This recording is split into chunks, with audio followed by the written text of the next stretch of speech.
You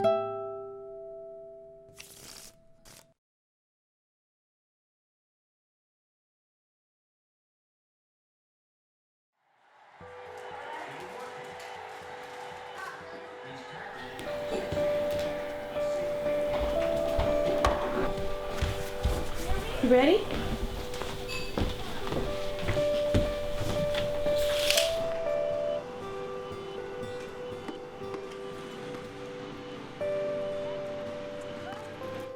I want my son to have the best education possible.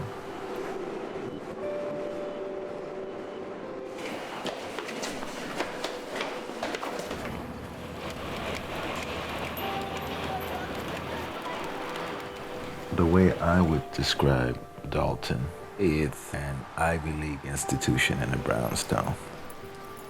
The opportunities for him there seem limitless. I'm from a poor family, from the inner city, and I went to Stanford. Although he's not technically from an upper class, Idris is very privileged and bright. His father is a doctor. His mother is an attorney. You know, I have high expectations for myself, and we have a lot of expectations for our son. Think more, get really in, invest yourself in this image, I think. Yeah, and beyond the I think thing, speaking about the subjectivity of the mind and how each mind can only perceive things within.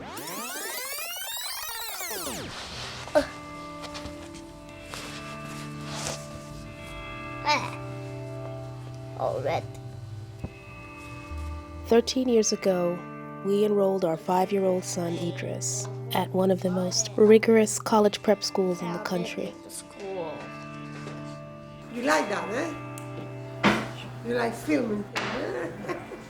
We were embarking on this journey, and having the camera around became a tool for us to process our journey.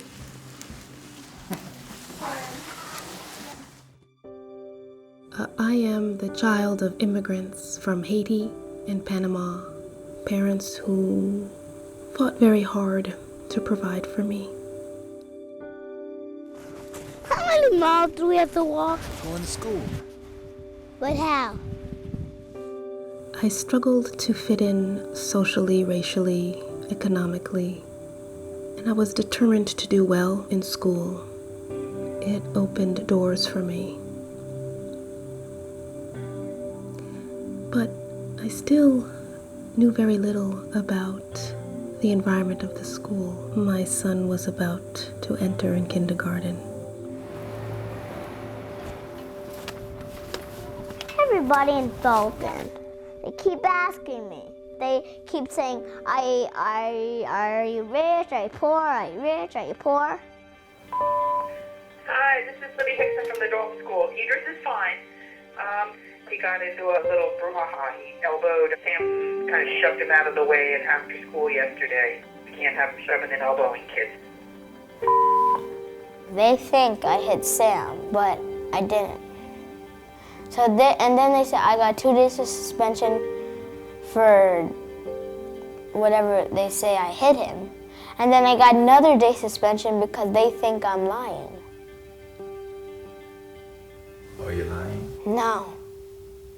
In any environment that you're in, whether it's Dalton or other, or elsewhere, race always plays a part in how the students are perceived, and how we perceive as parents our role in that environment, how we interpret what the school says, how the school reacts to the kids and reacts to us as parents.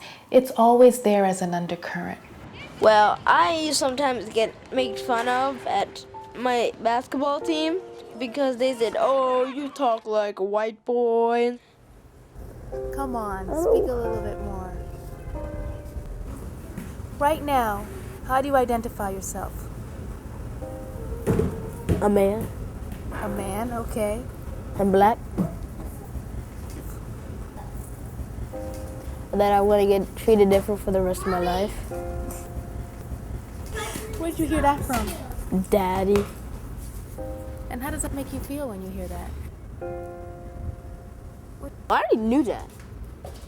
Well, Big Mama told me that too. She and he want me to be ready for what's coming ahead. And not to be surprised like they were.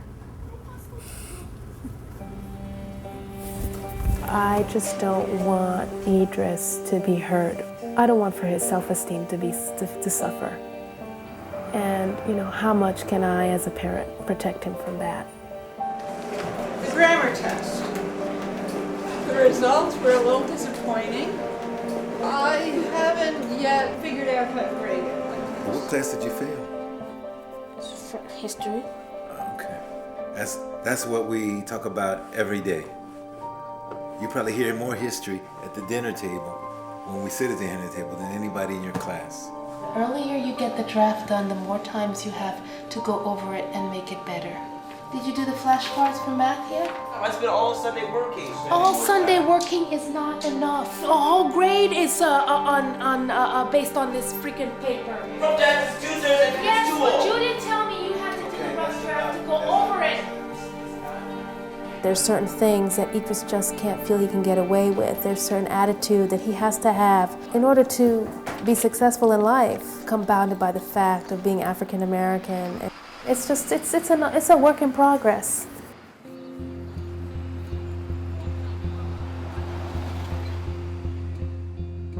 Every kid here is driven. I don't know if it's possible to sort of walk through the doors and get through the day without being driven. In terms of whether these stakes are higher for African American boys, absolutely. But perhaps especially as a black male teacher, the standards are the standards. And these standards that I would hold any black boy, black girl, whomever to, are these standards, period. Dalton is a place that lives up to its standards, I would say, in terms of our academics, but the students, a lot of them live in this bubble. Who are Polish, people who are Irish, we're definitely seen as less white. For a while, I could count the amount of black kids that Dalton had on my fingers. So I've dealt with a bad racial mix for 13 years, and like during the course of my life, it's created a divide between my school life and then my race. I've known a lot of black people outside of school. They have a totally different way of living, totally different way of speaking, and totally different way of going about their daily lives. I really do feel a sense of two-ness, I guess. I said no. I said, You're a young black man, brother. That's but I guess I've adapted.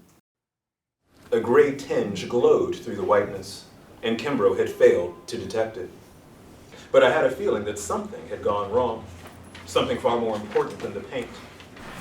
Why is our narrator having such discomfort mixing black into white in order to make white? Or why are we, in this room right now, finding discomfort imagining white as somehow involving blackness?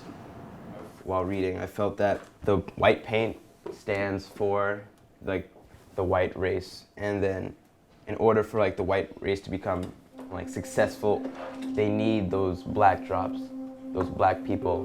Like Mr. Norton needed the black people. Like without the black people, wouldn't have gotten to where he was. So I feel like Did the black people need Mr. Norton? Well, yes, it goes both ways.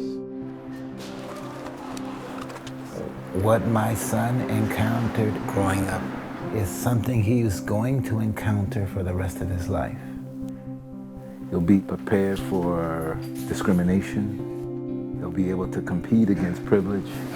So you kind of hold the knife.